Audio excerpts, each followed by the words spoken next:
그런데 이 좋은 고가의 제품은 부동산이라는 거는 어떤 게 있냐면 물건은요, 이 물병은 찾는 사람이 원래 10개밖에 없다가 100명이 찾으면 100개를 만들 수 있습니다. 부동산은 그럴 수가 없어요. 한정적이라서 강남의 아파트를 예전에는 한 명이 원했다면 지금은 100명이 원하고 있어요. 들어오지 못하고 있어. 금리만 조금 내려줘서 대출 규제만 좀 완화시켜주면 어떻게 될까? 강남 아파트는 지금 미친 듯이 올라갈 겁니다. 왜? 사람들이 이렇게 원하니까. 왜? 물건의 한정성 때문에 그렇습니다. 부동산이 그래요. 부동산은 무한정 많은 게 아닙니다. 그래서 우리 대부분이 강남 아파트를 취득하기 좀 어렵습니다. 물론 우리는 할 겁니다. 네, 할 겁니다. 그런데 대부분이 하지 못합니다. 자, 그렇다면 우리는 뭘 해야 될까? 미국의 스태그플레이션.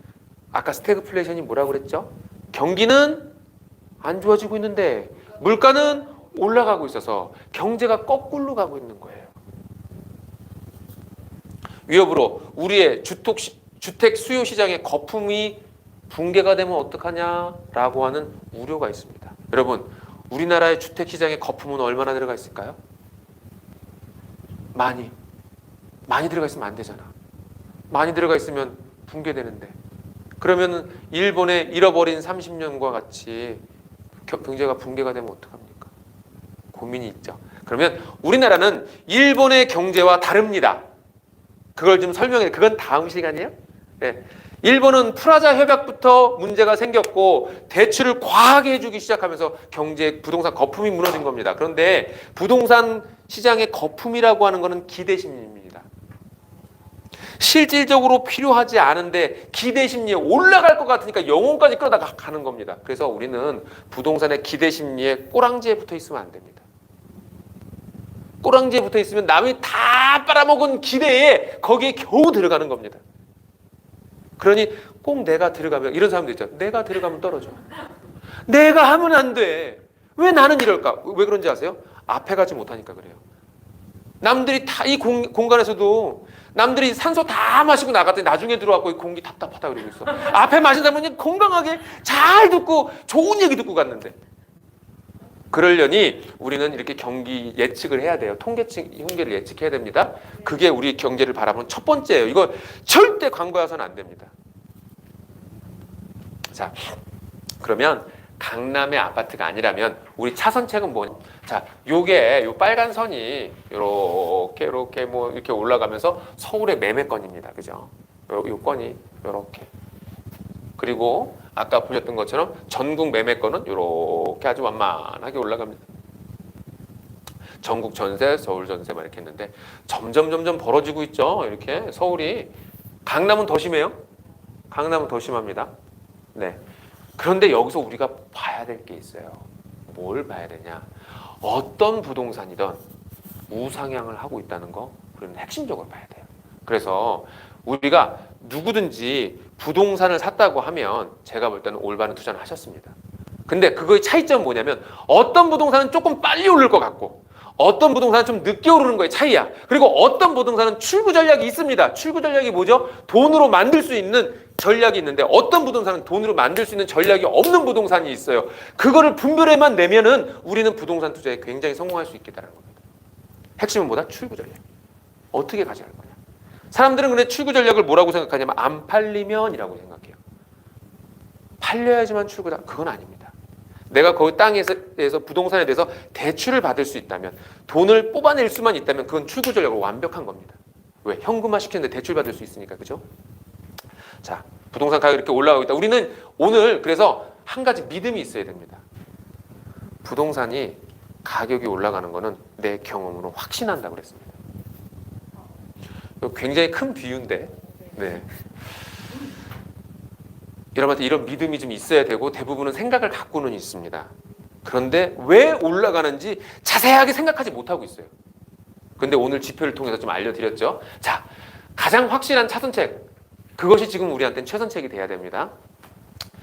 부동산의 개발도상국을 찾아야 됩니다. 이제 그게 무슨 얘기냐? 우리가 이렇게 한국에 투자했던 사람들을 보면 예를 들어서 요때 투자해서 요때 팔았으면 최고의 수익이야. 요때 투자해서 요때 팔아서 최대 수익이고 이렇게 되겠죠. 부동산도 이미 가격이 올라가 있는 비싼 부동산이 있는가 하면 아예 저평가돼서 올라가지도 않을 생각을 하고 있는 부동산이 있고 이렇게 과도기적인 부동산도 있다는 겁니다. 그러면 강남에 있는 이미 높은 가격을 형성하고 있는 이 부동산이 아니라면 앞으로 시세 차익을 많이 올릴 수 있는 부동산이 어디냐? 이 과도기적인 선진국과 개발도상국 사이에 있는 이 과도기적인 부동산을 찾는 것이 우리의 정답이 될 겁니다. 그렇죠? 이거 부인할 수 있습니까? 부인할 수 없습니다. 그러면 이 과도기적인 부동산이 과연 어디에 있겠느냐? 대한민국에는 있겠죠? 있습니다. 알려줍니까? 안 알려주죠. 저 같으면 안 알려줘요. 왜 안 알려? 내가 돈이 많으면. 왜 그럴까요? 내가 사야지. 내가 갖고 있으면 내가 오르는데 굳이 왜 알려줘? 이거를. 근데 이거를 알려주는 사람이 있어요. 알려주면 뭐 하죠? 알려주면? 네? 알려주면 물건이 잘못될 때가 너무 많아. 팔아먹으려고. 저는 그런 것이 되게 싫습니다. 자, 그래서 우리는 이 개발도상국을 딱 올라가 있는 이 부동산, 이 과도기적인 부동산을 찾아야 됩니다. 이렇게 올라갈 수 있는 상승 곡선을 누릴 수 있는 부동산을 찾아야 됩니다. 이게 뭐냐면 1906년도에 우리나라를 여기가 신의주인가요? 맞나요? 이렇게 한반도를 이렇게 철도를 이렇게 냈습니다. 이걸로 인해서 어떤 게 만들어진지 볼까요? 자, 아까 여기 보셨죠? 그 철도 라인을 중심으로 해가지고요. 우리나라에서는 경부고속도로가 만들어졌습니다. 경부고속도로의 물동량, 이 교통량으로 인해서 어떻게 됐습니까? 이 교통을 중심으로 땅값이 쫙 올라가기 시작했습니다. 왜? 물동량이 있다 보니까 사람이 몰립니다. 사람이. 그래서 이 중심으로 땅값이 쫙 올라가기 시작했습니다. 그래서 상대적으로 어쪽이요? 이쪽이 많이 저평가되어 있었지 않습니까? 그리고 상대적으로 어디요? 이쪽이 상대적으로 너무 저평가되어 있었어요. 여기 빼고. 그거 부인할 수 있습니까? 부인 못합니다. 그러면 우리는 여기가 저평가되어 있으니까 여기를 투자할까요? 여기를 투자할까요? 부동산 투자에 있어서 가장 기초적인 것은 뭐라고 했습니까? 안정성이라고 했습니다. 여기는 기회의 땅입니다. 이런 기회는 용감하신 분들 다 밀어드리자고요. 열심히 가시라고. 우리는 여기 가지 말자고요. 안정성이 담보되기 좀 쉽지 않습니다. 자, 그런데 이 삼성이라는 이 친구는 보세요. 딱 요 경부고속도로를 해가지고 우리 서초에 삼성 본사 사옥 있죠. 네, 있고 그 다음에 수원에 있고요. 동탄에 만들었고요. 평택에 만들었고요. 천안에 만들었습니다.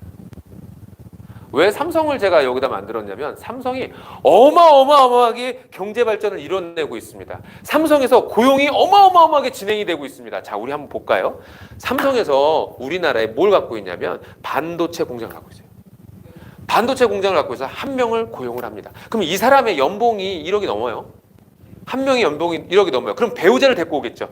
여자가 취직했으면 남자를 데리고 올 겁니다. 왜? 연봉이 1억이 넘으니까 그 사람이 있는 곳으로 가지. 연봉이 2천만 원밖에 안 되면 거기 가기 힘들어요. 소득이 높은 사람 쫓아가게 돼 있어. 동탄 막 다 그래요. 다. 그런데 한 명이 여기 오면 그래서 가족이 보통 3명에서 4명이 되죠. 그죠? 한 명이 오면 3명에서 4명이 일로 옵니다. 그러면 여기 오게 되면 빨래는 이제 소득이 좀 올라가는데 빨래 다 해요? 세탁소 만들어야죠. 그럼 집에서 밥 합니까? 안 해요. 식당도 좀 해야 돼요. 우리 애 교육은 누가 시켜요? 학원 생깁니다. 그거에 따라서 생기는 인프라가 장난이 아닙니다. 그래서 삼성이 만들어졌을 때 경제적 파급 효과가 굉장히 큰 이유는 뭐냐면 삼성이 굉장히 높은 페이를 주고 있기 때문에 그렇습니다. 그러면 그런 사람들이 몰리기 시작하니까 삼성이 들어가게 되면 그때부터 주위에 있는 땅값이 어떻습니까? 막 올라가요. 왜? 내가 살아야 될 집도 필요하고요. 세탁소도 필요하고요. 학교도 필요하고요. 학원도 필요하고요. 이렇게 필요합니다. 그래서 이렇게 삼성을 좀 우리는 집중을 좀 해야 되겠다라고 하는 겁니다. 자, 그래서 경부 라인을 선택을 하는 겁니다. 이제 경부 라인 쪽에서 여기가 앞으로 계속해서 올라갈 수 있는 곳이에요. 계속해서. 그러면 경부 라인 중에서 저평가되어 있는 곳을 찾아야 되는 게 우리의 지금 핵심 임무가 된 거죠. 자, 우리는 지금 알아야 됩니다. 수요를 예측해야 됩니다. 수요. 부동산도 수요에 따라서 올라갑니다. 아까 강남은 한정돼 있는데 국민들의 소득이 올라가면서 똘똘한 비싼 걸 찾는 사람이 많아지기 때문에 강남 값이 올라간다고 그랬죠. 앞으로 더 올라갈까요, 여러분? 앞으로 더 안 올라갈 것 같아요? 더 올라갈 것 같아요? 네. 제가 예언을 좀 하겠습니다. 예언을 하겠습니다. 무조건 올라갑니다. 평당 5억 원 시대가 올까요? 무조건 옵니다. 10,000%입니다. 지금 비싼 데는 평당 3억 하고 있잖아요. 네.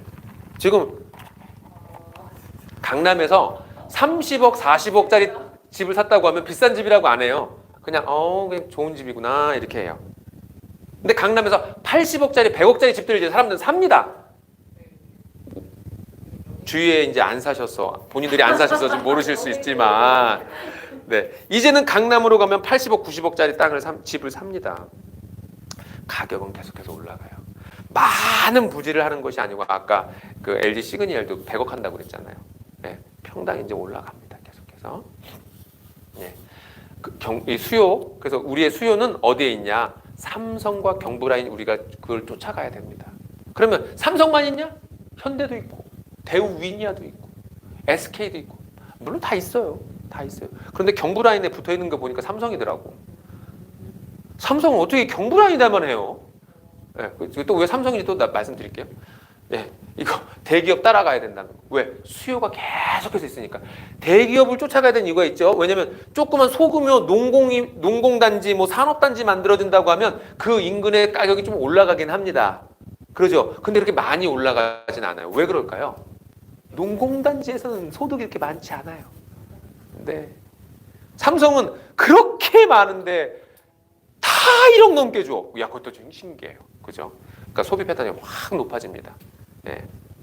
그래서 그 동네에서는 팔리는 것도 달라요. 예. 높은 소비재들이 많이 팔립니다. 그리고 길목을 이제 잡았으면 우리는 기다려야 됩니다. 왜? 이 기다리라는 얘기는 뭐 때문에 그러냐면 세금 때문에 그렇습니다. 부동산의 출구 전략에 있어서 가장 우리가 생각해야 될 게 바로 뭐라고 말씀드렸죠? 양도세입니다. 그래서 아까 제가 말씀드렸죠. 부동산의 출구 전략을 할 때 팔고 나올 것만 생각하면 바보예요. 팔고 나오면 내가 세금을 내야 됩니다. 어마어마한 세금을 물어야 돼요. 근데 팔고 나오지 않고 대출을 80% 받아가지고 이거를 장기로 우리가 가지고 있는다면 그때는 양도세가 줄겠죠. 예, 이 출구 전략을 굉장히 똑똑하게 생각해야 됩니다. 그래서 대출이 되는 땅을 만들어야 되는 거 굉장히 중요해요. 하여튼 제가 오늘 드린 말씀은 뭐냐면 자본주의에서 부동산의 우상향을 좀 믿으셔야 됩니다. 그리고 지금 우리가 기회가 있는 곳이 지금 이렇게 평택이랑 천안, 그 다음에 오산 요 구간, 안성 요 구간을 우리는 중점적으로 봐야 돼요. 저평가되는 거 좀 찾아야 됩니다. 출구 전략은 뭘로? 대출받아 나올 수 있는 전략으로. 이런 것들 여러분들한테 좀 도움이 됐으면 좋겠고, 다음 시간에는 뭐 할 거냐면 부동산에 대한 거품 얘기할 겁니다. 지방에 가서 제가 강의를 좀 하다 보면 사람들이 그런 얘기 많이 해야 돼요. 지금 아파트 사야 돼요? 말아야 돼요? 저의 답은 한결같이 똑같습니다. 지난주에 그 김대중 컨벤션 센터 가서 했거든요. 거기서 이제 사람들이 저한테 그래요. 아파트 사야 될까요? 사십시오. 다만 외곽에 있는 거 사지 마시고 가운데 있는 거, 제일 좋은, 제일 비싼 아파트 그거 사십시오. 그 지역에서. 그러면 일단은 괜찮습니다. 왜요? 왜? 아까 봤죠? 비싼 거, 한정적인 거, 한정판. 얘네들은 어느 지역이든 일단 괜찮습니다. 일단 그렇게 들어가게 되면. 그게 좀 제일 안전하니까. 그래서 우리는 이렇게 부동산의 개발도상국들을 찾아서 과도기적인 것을 찾아서 앞으로 계속 지속적인 여행을 좀 하게 될 겁니다. 고생하셨습니다.